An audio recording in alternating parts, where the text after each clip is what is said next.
Welcome to the Emblazing Leaders Vodcast. I'm your hostess, Dr. Talisa Sullivan. Join me as we hear from leaders across diverse fields around the world. Welcome, Emblazing Leaders. On today, we will be having an amazing conversation with my friend and colleague, Dr. Antoinette Gutierrez. And we're just going to have a deep conversation just about leadership. And we want you to join us on this fine day. So I'm going to start right in by giving Antoinette an opportunity to introduce herself and give her a little bit more about who she is and what she does in our society. Antoinette, can you give us a little bit of information about you? You mentioned some AXA and some different things. I'd love to hear a lot about what you got Um, going on. okay, it's so hard to talk about myself, right? And it's so hard to write a bio. 'Cause, like, Yeah. how do you encapsulate everything you've done and everything that you think other people think is important? Right.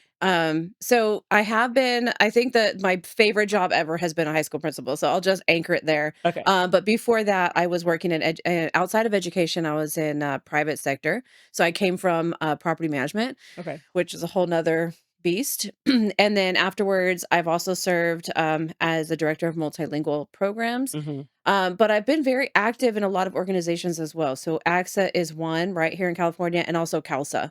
And so both really just advocating for kids has been my heart.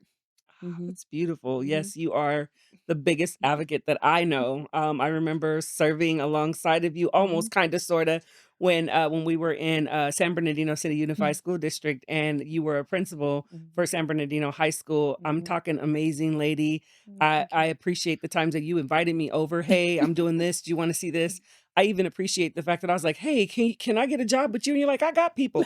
I appreciate that. I really I do. still sometimes feel like that was like hating, but no, No, I was like, no. no, it I'm gonna tell you what it did for me. It let What? me know how loyal you are and Mhm, how it doesn't matter who you're working with, you're gonna make sure that everyone has what they need. mhm, When I think of equity, I think about you. I thank think you. about you and I say, you can work with all my kids, any of my kids. You are just amazing, an Oh, amazing individual. So just I'm so excited to have you today. I'm gonna have you pour into this audience of because we course. need to talk about some leadership. Yeah, We need to talk about some it's leadership. desperately needed right now, Yes, it everywhere. is. We know it is. So Mhm. I'm going to start with just like what strategies have you found most effective in managing and overcoming unexpected challenges in your leadership in the roles that you've been in? I think the I think the biggest thing for me has been to be centered in myself. Okay. I can't navigate anything else without getting my mind right first, right? Mhm, mhm, And sometimes that takes a lot for me. Of course, with growth and just maturing, mhm. how do you get beyond your own ego and your own emotions and your own trauma? And I'm going to talk about trauma a lot because I think we talk about trauma informed teaching a lot.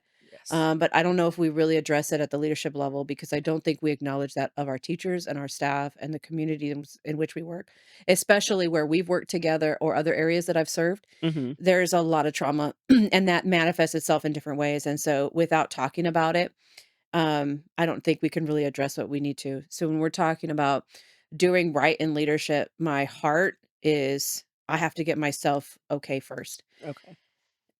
And the next thing is then recognizing, others and Mhm. their trauma and where they come from, and then helping be a safe space for them to process that to become their best selves. Mhm.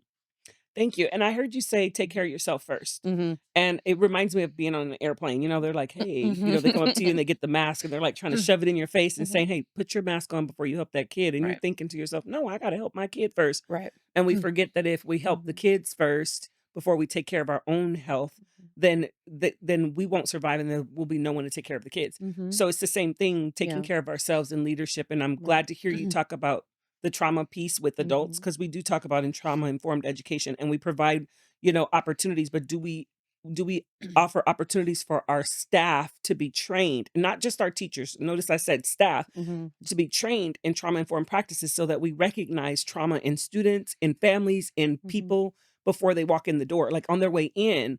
So thank you for pulling that point out. But I'm gonna add it I'm gonna really point out even higher up than that is, do the leaders have the skills to provide that for their teachers? Because we assume that people are adults, that they don't have the Mm, same trauma, right. and, they do. And so we have to be able to, as leaders, also see it of our Hmm. staff.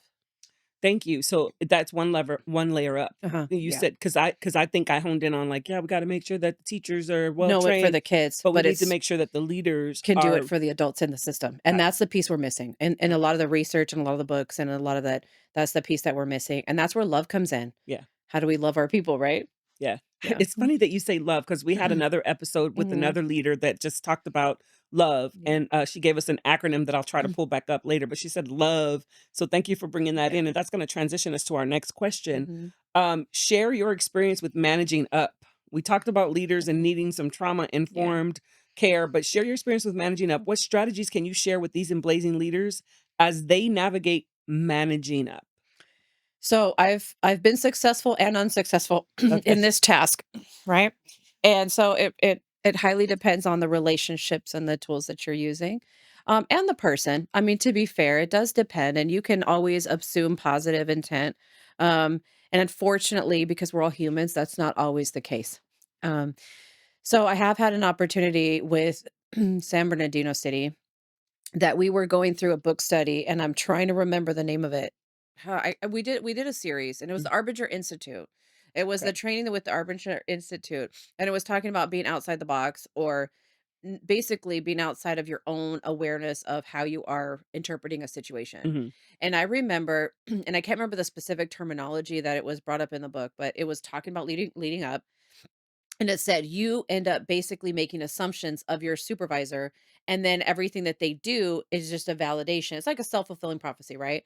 So you have to get outside of yourself and have the conversation of let's clarify assumptions. Right. So really, I'm gonna tell you the best strategy is communication. And it sounds so basic, but it's something that so few people are able to do. Open and honest, transparent, and authentic communication. How are you able to sit down with somebody else, regardless of their title, and say, here's my interpretation, and I'm being vulnerable right now because I could be wrong. This was my interpretation of Mm, what is going on between us, and I don't want this to continue because now I'm finding meaning and just assigning the same meaning because I'm not addressing it. How do we break that cycle? And for me, I feel like that was successful in that context. I was able to have a conversation with like, here's how I'm feeling every time you're questioning everything I'm doing, right. right? And it wasn't that, it was then I got more information which helped inform me better of how to move forward. So for example, in that instance, it was I felt very not untrusted. I felt Mm, like I was not trusted because everything that I did or handled, it was like, well, why'd you do this? Or how did you do this? Or what'd you do? And it's like, you had to just trust me to do my job. I can't do my job and justify it too, right? That was my mm, own mindset. So, anyways, that conversation was powerful because I was able to clarify intent. oh, Because, as we judge people by behavior, mhm, right? But we judge ourselves by intent. And so the problem is we assign intent that's not there. We assign intent based on our own experiences.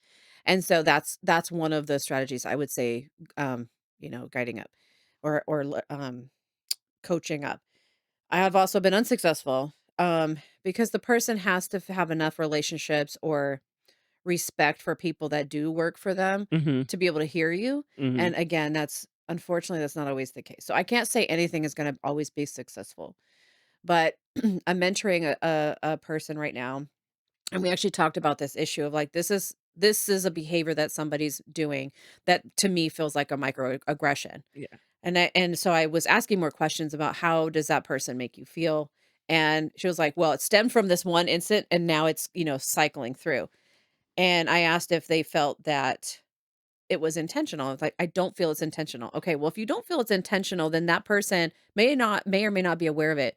So if you're not able to address it or even have that conversation, then how do you move forward? But it seems so simple, but I know those kinds of conversations are very difficult for people to have because we're mhm, not trained to. We're much more trained to avoid difficult things that might spark or create any kind of conflict. But in reality, it creates more conflict in the long run. yeah. Thank you for that, for those both examples, the example and the example of how it didn't go, ex to Yeah. plan, and I was listening, and as I was listening to you, I was thinking like, "Dang, I needed to talk to you probably, like, last week, so I could so I could have navigated some things that I needed to Mhm. navigate," and, um, One day and at a time, and I'm gonna have to, one like, day at a time. rewind and just, like, push Yeah, play, rewind and push play on this yeah. because I really need to, Mhm, hear those opportunities and times to manage not just to be managing up, but so that we can understand the intent. And that's what I heard you say, like, loud and clear. You said, like, what we're doing is we're assigning intent when Mhm. someone may not necessarily mean that. Right. So I appreciate hearing that, and it helps me understand why you're able to navigate these spaces so well, because I'm like, "How is she navigating all these spaces?" And I'm like, "Dang," because we you stop assigning Mhm. the intent, and you get to a place Have where you you're heard "Be curious, not furious"? I have not. You haven't heard that? And I can't even cite it, the source. I'll have to look it up, Okay. but it's "Be curious, not Be furious." curious, not Mhm. furious. So here's an example, right? Like, you're on the freeway. This is where people cuss the most, even professional folks, right? Because 'Cause they're like, "I'm alone in the car," and someone cuts you off, right?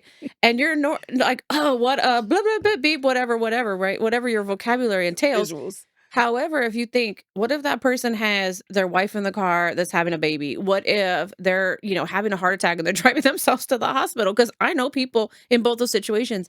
So if you're staying curious, it holds a suspension of judgment and anger, and it helps you in the long run. Because then it doesn't, because that affects your body. It Oh, yeah. affects my body because then I'm a mess and then I'm angry all day and I replay it all along. And then my stomach's, Yeah. and it's like it ruins my day, like because somebody cut me off. But if you stay curious, if you can learn, and I'm not perfect at it, but I try to stay in this space as much as I possibly can, as much as my mindset's okay.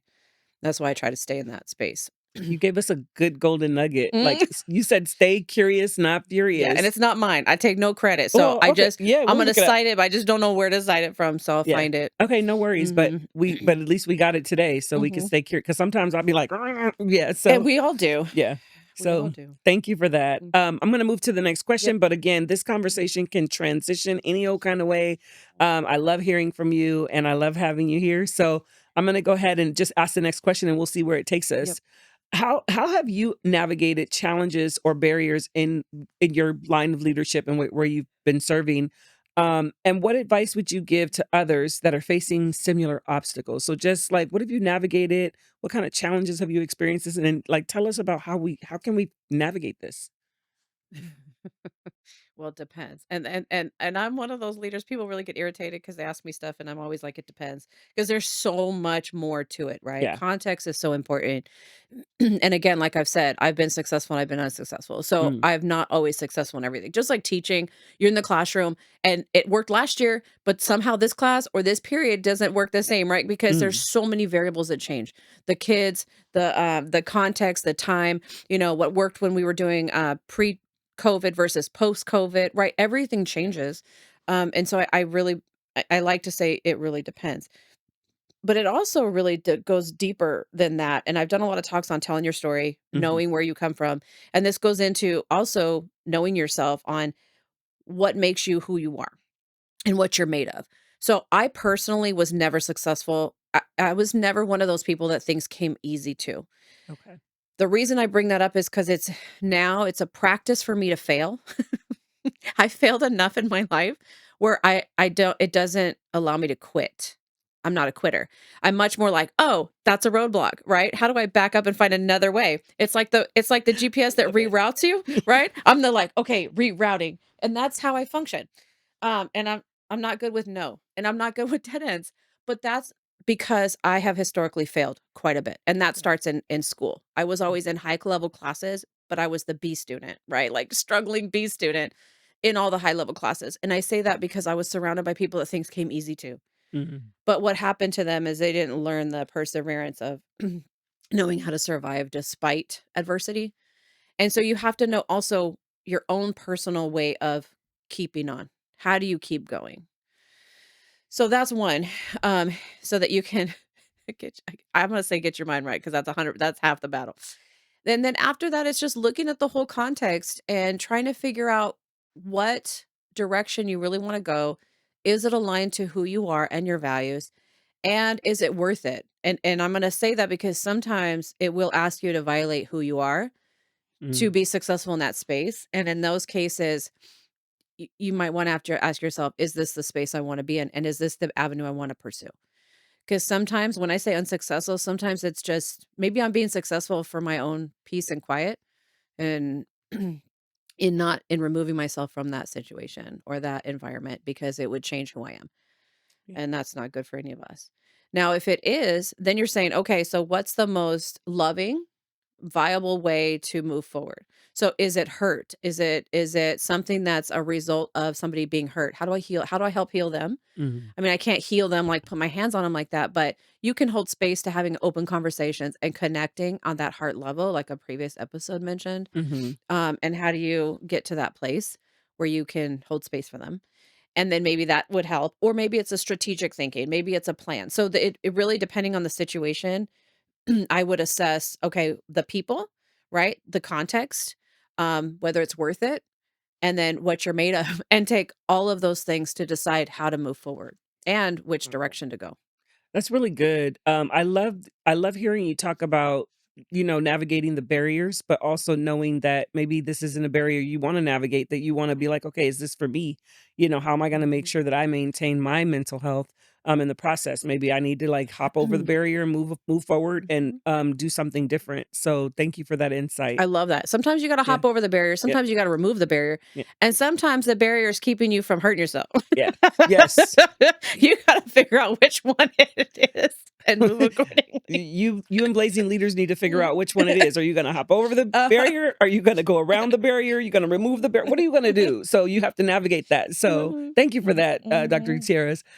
So the next question is gonna be how do you create an environment where honesty and transparency are valued, Mhm. yet ensure that feedback is delivered with respect and empathy? I'm gonna go back to my first statement, communication, Communication. but it's also modeling. Like you've said, your actions have to align to your words, and I Mhm. I have found that's the biggest disconnect with people who don't feel safe. So if you say something, but you're not really about it, the people who, like, if you, as a leader, or I'm gonna go the other direction, as a follower. Mhm. If I have a leader that says something, I'm like, oh, that's so cool. I believe it. But when I don't see it, there's some red flags that come up in my brain as to maybe they're not really about it, or things that have proven themselves. So for example, um, you give feedback Mhm. and it's either shut down, made fun of, humiliated, right? All of those things demonstrates to me that that's not a safe space. So I've been on both sides as the leader and also as a follower. So I'm gonna speak as the follower because I believe that's valid point of view. So you have to be able to model that Mhm. and not just talk about it. Like in San Bernardino, right? The kids don't talk about it, be about it, right? I live by that principle because you have to be what you say you're about. Yes. And what you say and what you do, people are watching always, regardless. Mhm. Social media, when it's off time, behind your desk, in front of your desk, around in the community, whatever you're doing. So really you have to be authentic and vulnerable. Yeah. And we've been taught in this society that that's not okay, that if you're vulnerable, you're weak, Mhm. right? But it's all of Brene Brown's work justifies this. So, and it's really about the vulnerability, the appropriate vulnerability of saying, I'm human and I'm not going to get it right all the time, allows others to be human and not get it right all the time. We expect so much of our teachers to provide for kids. We do not do the same thing as leaders for adults. And that's my biggest contention with leadership is that we expect more from people than we are able to give. And that's not fair. So you cannot expect anybody to do anything you're not willing to do. So you have to do a lot of reflection on, like, am I actually doing it or am I just saying it? Right. Do I really love people and accept and believe that they can change and grow? Because how many educators, leadership, have you seen or heard comments about teachers like, well, they're just XYZ, or they're never gonna XYZ. But you hear that from a teacher and then it's, well, you have to believe that every kid can learn, and it's not fair. So you have to model it. That's number 1. And number 2 is follow up on it and continue having conversations, honest ones. And when you make a mistake, own up to it. That takes a lot of bravery It and a really lot of does. courage. And it's this love and courage concept that I think is in balance with good leadership.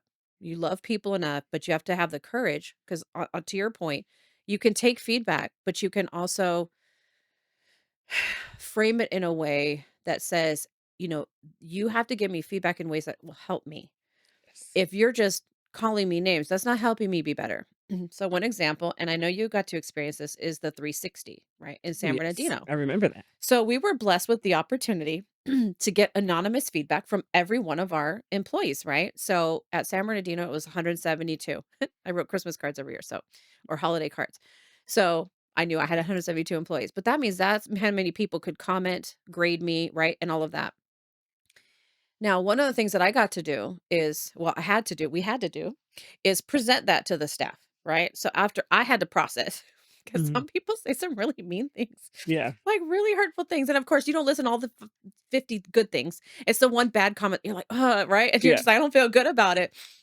But once you do, and then I presented it to the staff, the thing that I loved framing it was this comment right here, and I'll call it out. So it became like, no, you don't get to do this and disrespect it and think you get away with it, right? Now I didn't have names to it, but right. I would present it to the whole group like this is what this person said. And I remember my first year, second year I got this. It was I've had a lot of principals and you obviously are not meant to be here. Something Wow. pissy like that, right? After I processed it, because trust me, it was not I was not okay with it at Yes, first. I was like, "Oh, hurt," because I was already trying to fit in. yes, There's not a lot of us out there. So, I was like, "Okay." But I told him, I said, "This," I said, "doesn't help me get better." Right? I said, "Other than leaving," which unfortunately, I'm sorry whoever wrote this, I'm not gonna do, does not help me become a better leader for you, right? right. But then also the other people got to see that, and it really called out the darkness that they thought they were gonna get away with, Yeah, and it made it more appropriate. So that is one way. You can still love people. That does not mean, just like your own kids, that they get to do whatever they want, right. right? So there is that balance. And love doesn't mean just giving people what they want. It means loving them enough to also set boundaries. Yeah.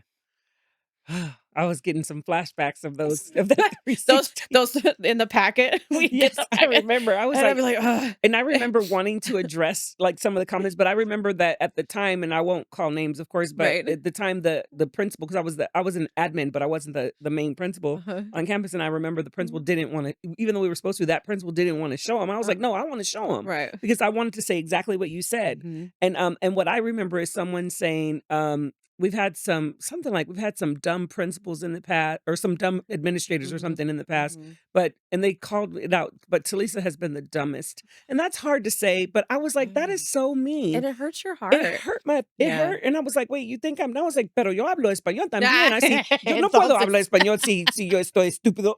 I just went, Mm, sí, and I por went and supuesto. code switched in a different language and said, I had to validate myself No, but we first. have to do that I had too. to do some validation. So yeah, and then I had to process, and I really Mhm. wanted to address it, but the principal didn't You wanna had to show get your him. mind right. Yeah, I got my mind right, and I wanted Yeah. to say exactly that. Yeah. This does not help, and so I wanna say, I wanna Mhm. remind our leaders, our Emblazing leaders out there, Yeah. that, feedback is amazing when you provide resources and support Mhm. and love. You can tell the truth and say, "You didn't do this that well, Right. and here's why, and here's Mhm. what you need to do, Mhm. and here's how I can help you." But if Mhm. you don't give specific feedback, we cannot move forward with a comment like, "You don't belong here," or "You're dumb." We You're the don't know what worst to do with principal we that. ever had. Yeah, "You're the I've worst." been here a hot minute. I don't know Yeah, what I you just want got me here, to do. wait.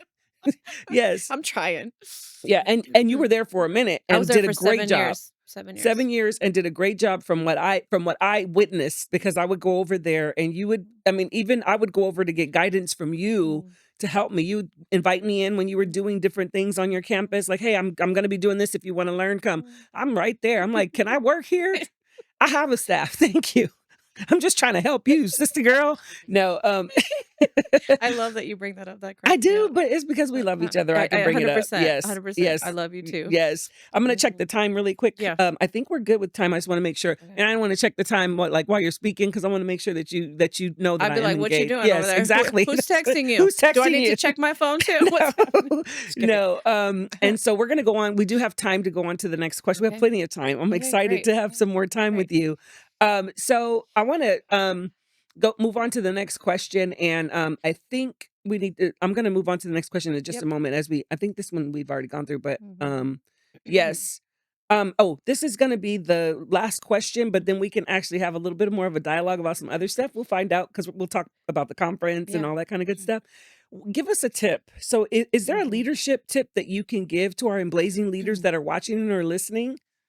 So I would say my dissertation was on emotional intelligence. Okay. So I know I bring in like trauma and I bring in love and all this.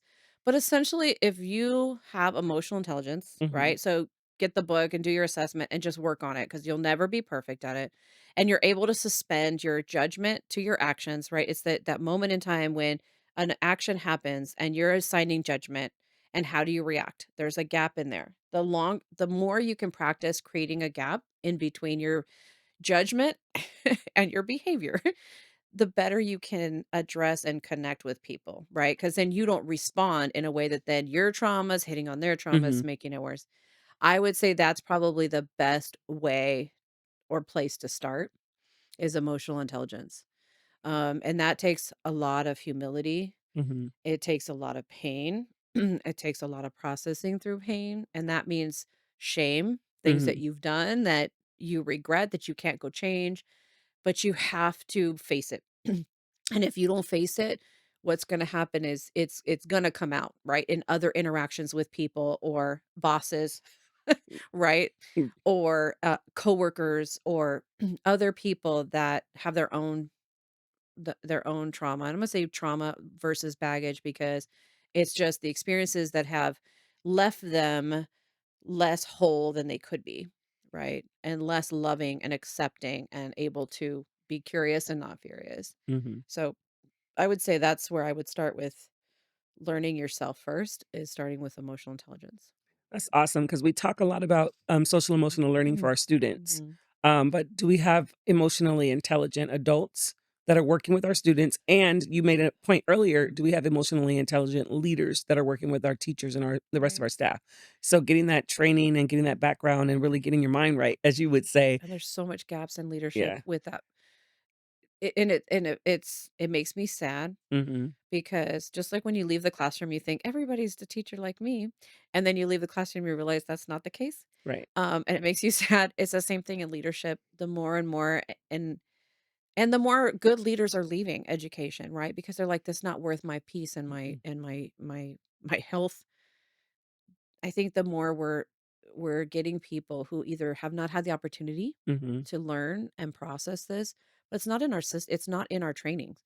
There's no one in our trainings that's like, "Hey, you all need to process your own stuff before Right. you try to lead others," right? That's not a class. Mm-mm. We learn about supervising, we learn about feedback, we learn about, fiscal, but we never have like a take care of yourself first before you can take care of others. Yeah. I'm not the only one that's ever been in this situation. I'm not the only one. Yeah. And the more we are able to talk about things and the reality of situations, and I don't need to be hateful, I don't need to be talking about Right. details. I can just say that's where I am in my life. And this is not even the first time. Yeah. No, I know, and It's the second you know time. what Mhm. saddens me is that you're Mhm. such an amazing leader. And that's okay. You when I mean, I know Mhm. the time that we spent working in Mhm. the same, organization and even the time that we've spent as being friends and Mhm. just, like, being in the same space, Mhm. like, nothing changes about what you do for students, nothing changes about how you support your staff, Mhm. nothing changes about how you love. I'm like, man, I'm like, So what we don't want this sometimes we don't want this in education. We we want don't. something else. But I'm gonna reframe it Okay. in a different way. As I mentioned earlier, sometimes though, you start with an organization and your values align. Yes. And sometimes things shift and they're Okay. no longer in alignment. Got it. And that's okay. And like I mentioned before, is it worth staying in that environment Mhm. for something that you're just not in alignment with? If you truly believe in something and there's an organization that does not believe in that same essential thing, and I'm not even being specific right now, it's what it is, you know, how to treat people, we'll just call that one, just randomly, then do you want to be there? Because Right. you're just hurting your soul. Right. Right. And I don't Thank believe you that for that's okay. reframing. Yeah. And so it's sad, but is it though? Right. Because I literally developed Yes. asthma, out there, and I Yes. think it's because I was suffocating, and it And I guess legit I say was. it's sad because of how it's not Mhm, about being the free agent, but it's about the fact that people don't have these values mhm, that are aligned with humanity. And I think that mhm. that for me is more important. Like, let's align the values of humanity. We're not Right. you and I are not always gonna agree on Right. things, and Oh, that's okay, and we right. know that. Right. But what we are aligned on is humanity. You're a Correct. human, And I'm how a to treat human, people. and how we wanna be treated. Mhm. So, yeah, so that's the reason why I said that. But I appreciate you being here. We're gonna end on today just by just showing you some gratitude and some love. I appreciate who you are as a person, as a leader, as a mom, as a friend. I just Me love too. I just love you, and thank you for showing up on Emblazing Leaders and Mm, dropping some knowledge for thank you. our viewers and our listeners. Okay, love Yep, you. so Mm. love you more. Bye. Thank you.